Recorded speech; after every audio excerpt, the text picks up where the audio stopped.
Baie welkom by Versteekte Juwele. Doring in die vlees.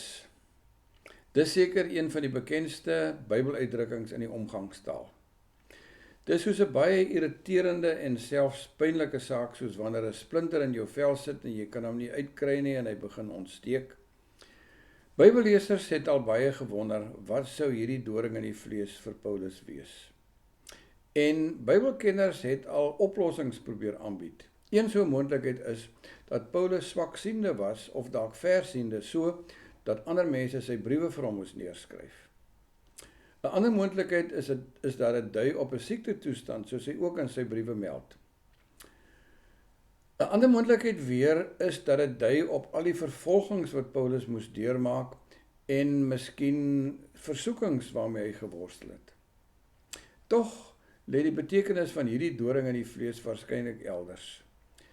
Paulus beskryf hierdie doring verder as 'n boodskapper van Satan wat hom met vuiste slaan. Die vraag is, wat in hierdie uitdrukking is beeldspraak? Is dit die boodskapper of is dit die vuiste slaan of dalk albei? Waarskynlik was die boodskapper van Satan hier 'n persoon, 'n teenstander van Paulus in die gemeente van Korinte, iemand wat hom kwaai opdraand gegee het.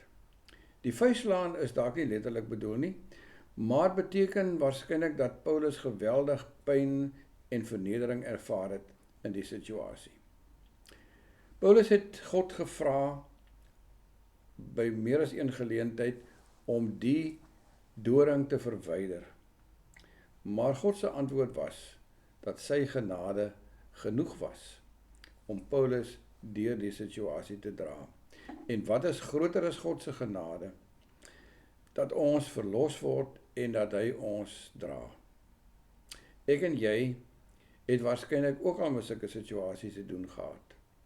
En dit is maar net God se genade, sy liefde wat ons ondersteun en dra, wat ons daardeur neem totdat die saak uitgesorteer is.